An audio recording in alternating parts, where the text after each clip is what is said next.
What's going on, YouTube? Thank you for tuning in to another episode of Texas Street Stories, where we talk about what happens on these Texas streets. And if you haven't already subscribed, help your boy out and hit the subscribe button. Thank you to all my subscribers and the new subscribers that I've accumulated from doing the interview from a convict's perspective. Appreciate that, Flacco. On this episode, we're going to be talking about what's going on and trending in San Antonio, Texas, about the murder of Savanna, Soto, and Matthew Guerra. First, before I say anything, it's a sad and tragic story that regardless of what they did, they shouldn't really been put through that. So by saying that, pay my respects to the family, and I'm sorry that they're going through that. So, I've been watching a lot of videos. A lot of people got a lot of opinions, a lot of theories, But I'm gonna give my opinion and my thoughts on the topic, on what's going on, and from the video surveillance and what I take from that. Reading the reports and the interviews from the chief of San Antonio. You can come up and make your own kind of conclusion of what's going on or what took place. People that have been on the streets, that live the street life, you get kind of an idea of what could occur or took place. We all don't know. It's really all just speculation and theories and a lot of what ifs. So mine is just basically another what if. It's not accurate, it's just my opinion on what I think is going on, and the cause, the video surveillance. The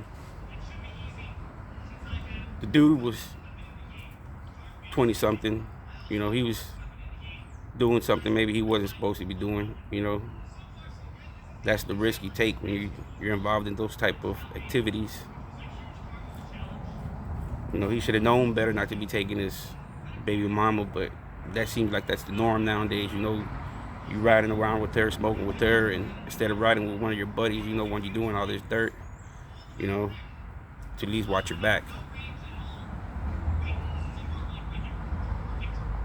From the video surveillance and from what they seen on TV, they found the vehicle at an apartment complex that he used to live at. So he felt comfortable going there. He knew the area, he knew the layout, he knew the exits, he knew the entrances, and his car was familiar to the neighbors, the people that lived there. Oh yeah, that's so and so, he used to live there. There's a lot of reasons why you can go to your old apartment complex while you're doing illegal activity. It kind of helps, So when they found him 4 days later, after they went missing. After the reports came out, they said they found them both shot behind the right ear, him in the back seat, her in the passenger with the carrier. A lot of people are assuming that because his pants were pulled down, it was some kind of humiliation tactic, or some kind of sexual tactic, or raping or sodomy or something. But not down here in Texas, maybe in some other states that, because I've seen some YouTubes where they be talking about spitting in dudes' booty holes and doing stuff like that. Maybe in Alabama or and then where there's sexual predators, maybe that can occur. But down here in Texas, that's really not gonna happen. And I'm talking from my personal experience. I've been robbed, numerous times. And when you get robbed, when you got that gun to your chest or to your head, and they're going through your pockets, they're literally pulling your pockets down. Your pants are literally coming off with the force of them going through. They're not just gently checking your pockets. They're fucking sticking their hand, they're jamming their hands in their pockets, and they're trying to see what you got in there. And during that time, if you're sagging, man, you bound to be with your pants at the ankles. It's happened to me. And what I've noticed today, a lot of youth, they sag a little way too much. Sometimes their ass cheeks be hanging out and stuff like that. But that's the norm nowadays. So you put that in place, somebody digging in your pockets, it wouldn't take much for your pants to end up at your ankles. That's my theory on that. And as far as the angles that they got shot, the carriage, like I said, they found the car at an complex that he used to live at. So he felt comfortable there. For whatever reason, he went there, either to pick something up, drop something off. He felt comfortable in that area. So the more I start thinking about it, it's like, how would the shooting occur? And you start thinking about it, you start thinking like a criminal, and you start thinking about past experiences, stuff you've seen, you've been through, and you start thinking about, man, the only way is that this guy went to go meet somebody. They rolled the window down, they rolled the passenger window down. Dude could have probably given him that carriage that they found on the lap of Savanna Soto. Because something caused for that passenger window to go get rolled down. So once that passenger window rolled down, maybe the shooter could have easily put the carriage on her lap. Congratulations on your newborn coming. Popped her in the right, popped him in the right. That's how you get them shots from the back of the right head ear.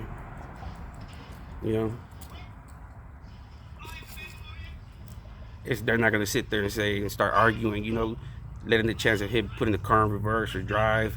It's not a conversation type of thing. Window rolled down, the shooter, it was a done deal.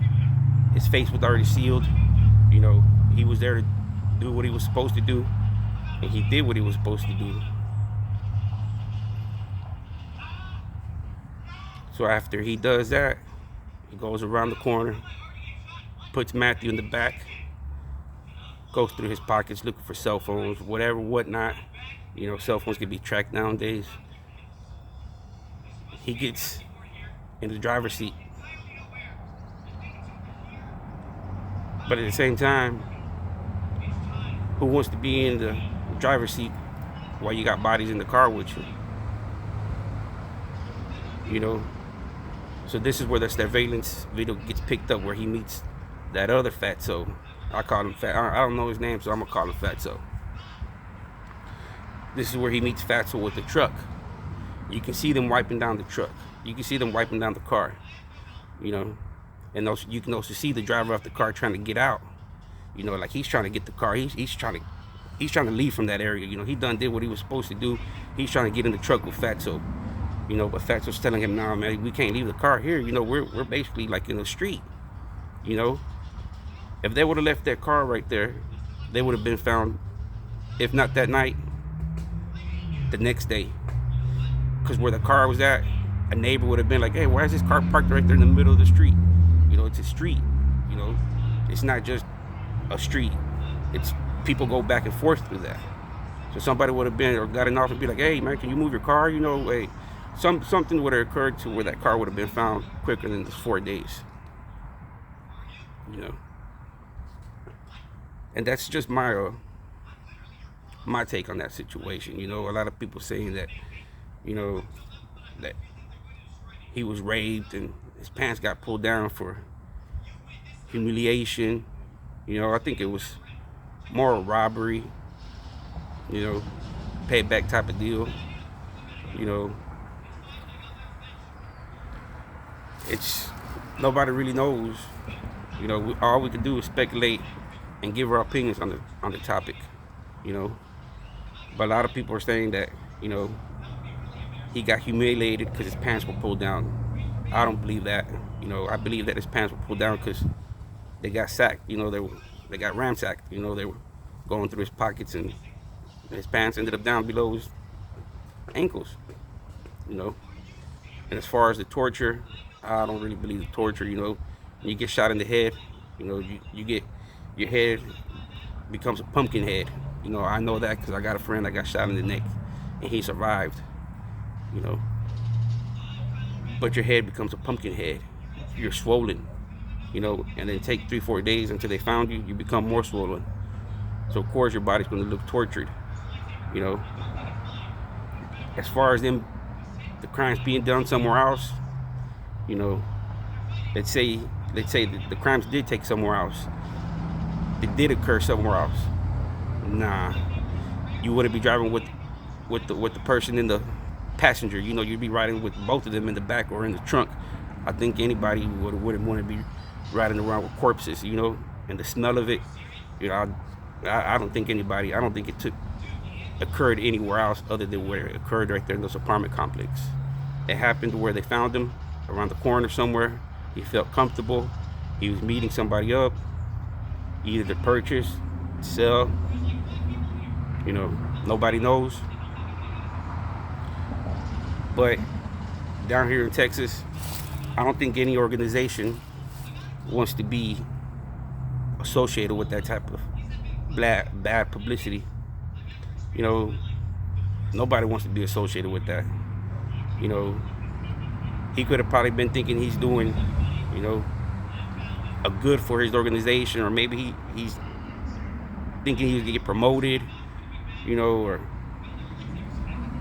because you can see in the video, Fatso is a grown man, and from his structure, he ain't a working man. You know, I've seen plenty of dudes like that, you know, with that kind of body frame, and then, you know, they're either selling dope or planning on people who to take dope from.